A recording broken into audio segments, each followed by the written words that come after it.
pretty. She's, we had a little setup. River's a little tired, but isn't it beautiful? I'm gonna try to get a selfie. We're just kind of relaxing, eating some apples. Brought some apples. I have my music on. I brought a little beer. Just celebratory top of the mountain beer, and I also brought a sandwich, but I think I squished it in my backpack. I think River's still gonna like it anyway. She's already eyeballing it. Right, Riv? Right, Vivis? Right, Vivis?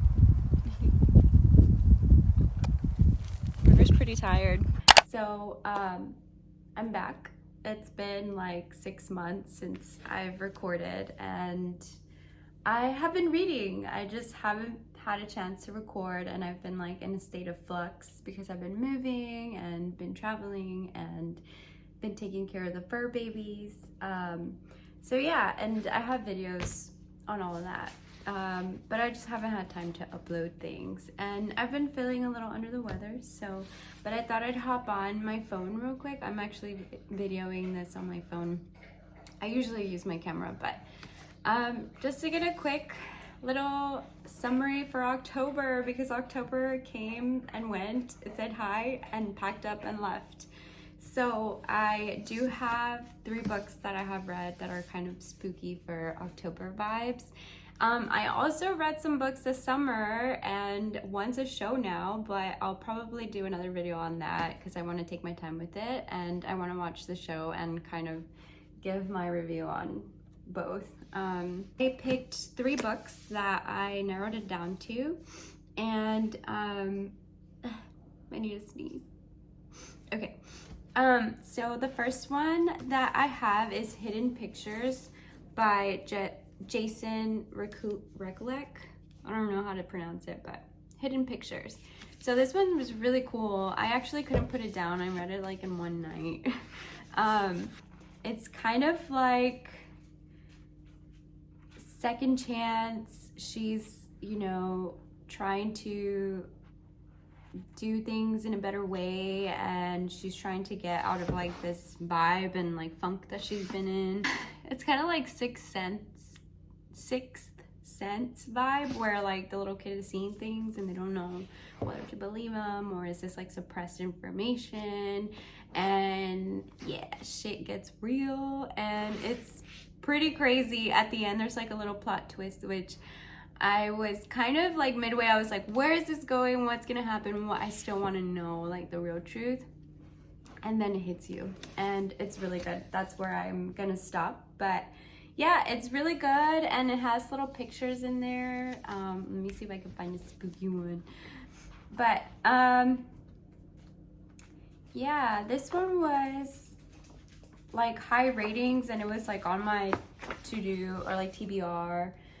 And it ended up being a good read, so I'm glad I invested in this one. It's a nice little spooky. It's like if you're watching a little scary movie. So I liked it, and it was an easy read, and it wasn't too heavy. So that one's kind of like a lighter spooky read. The next one, this one I think I'm gonna do its own video. It's Mexican Gothic by Silvia Moreno Garcia. A few other books.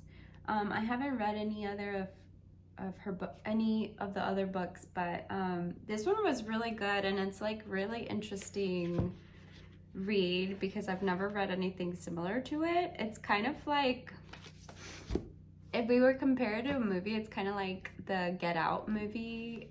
It definitely kind of takes from Dracula, like Bram Stoker's Dracula. Bram Stoker's. It's one of my favorites, and I usually read it, well, I try to read it at least a little bit every year, just because it's so spooky and like crazy, but it kind of follows that scenario of like writing letters to each other, and I think it's supposed to be set in like the 50s, so it kind of also, you know, has that like feminism message behind it, which I really like. And So essentially the main character, no, I guess she's the main character, but there's I think they're cousins, and one is in this, she's been like away with her new marriage and nobody's heard of her, and then they basically send out the cousin and they're like, go make sure she's okay, you know, because it's not like social media time and you can call and say, hey, are you okay?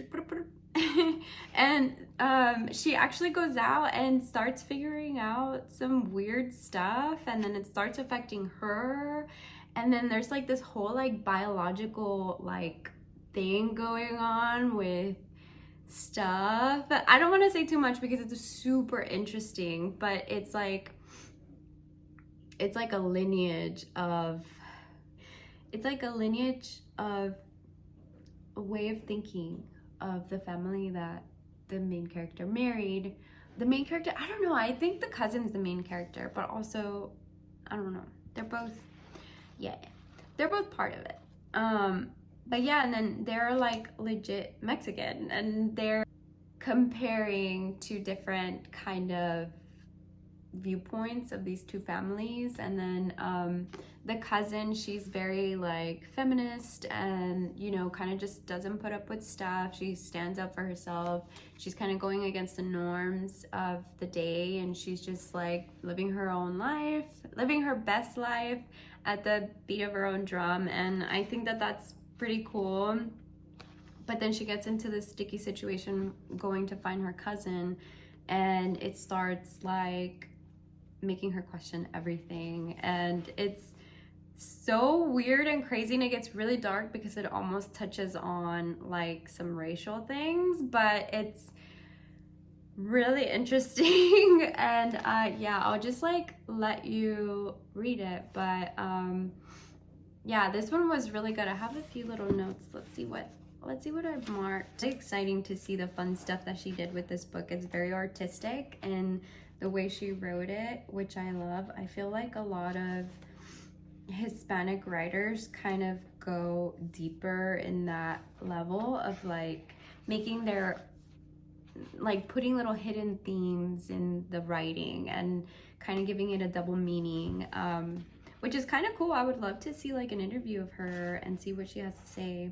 But yeah, that's Mexican Gothic, and like I said, I'll do one just on this book because yeah, I can like be annotated and stuff. There were a few things that were, I was like, there's a little bit of a plot hole here, but it's okay. It still did it for me. So that one, 1 out of 5, I would probably give it a 4.5, and this one has high ratings too, which is why I read it. I tried to invest my time in like high rating books, and then, you know, I make up my decision. And then this one, I'd probably give it like a 3.5. I'd read it again, but not like, oh my gosh, I want to like read it all over again. This one I would definitely like indulge in. It is a fast read, it keeps you entertained, it's a page turner. And then this one is the one that I'm on right now, so this one's probably going to carry on to November. But this one is a slow burn. Wrong place, wrong time. She's basically like time traveling and like she's on a mission. Like it's a mama of like it's a mom kind of trying to figure out what happened. And if we were to compare it to a movie, I don't even know, this is gonna age me, but it's a movie with, oh my god, Premonition, is that it? Premonition with I should know this, I love her. It's with Sandra Bullock. Oh my god. Okay, but I would compare it to Premonition because it's like she knows something's gonna happen, but she's trying to figure it out because she still doesn't know really what happened. Like it's like that. And I still haven't gotten to the end, which is good because I can't spoil it. But it's a slow burn. She's trying to figure out clues. Something gives her a lead, but then she runs into a wall, and like she has to go a different way to try to figure it out. So for sure it's like a slow and steady, and I think that's why I kind of haven't finished it, because then I got busy with moving into my new house, and I kind of was like trying to get into it, but it's definitely like, if you have some downtime, this would be like a travel book. I think I started reading this when we went to Seattle, so it was good for when you have some time to kill, because it is a slow burn. So so far I would give it like a 3, just because I'm pretty busy and the slow burns tend to be a little more difficult for me to read, but I haven't DNF'd it yet. I don't think it's gonna happen with this one, because it's good. Like, I like it, I just don't have the time right now. But those are my 3 books for this month, and hopefully I will try to post more videos now that I'm a little more settled. And yeah, I think a lot of my videos that have more watches are travel videos, so maybe I'll do some travel videos here soon and we can get some footage of those. I've just been relaxing and living my best life and trying to keep up with everything, all the changes. But yeah, these are the 3 books, and hopefully I'll have more for like November, December. Usually those are more cozy, but I didn't do my wrap up for the summer, and I definitely want to kind of talk about the books that I read in the summer. But thank you guys for continuing your support, and I'm glad I finally got this video out, and I'm happy to give you guys my little summaries. Reading for busy people, and you know, I don't want to give up on my hobby of reading even though I'm busy. But yeah, I hope you guys continue your reading, and happy October, happy Halloween, and love you guys.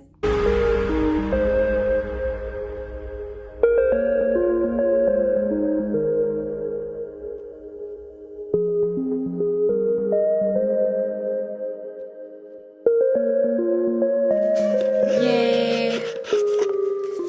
Finally fixed my camera, so we get to vlog now. Vlogmas days. I'm excited. Christmas and Halloween are always the best times to vlog. Summer too, if I go on a few trips. River wants to say hi. Riv, you want to come say hi? Come on. Say hi. Oh, she tooted. You tooted. You tooted? You did a tootie girl? She's big girl. Big girl. Alrighty, stay tuned. We're gonna decorate the place and do a bunch of fun stuff.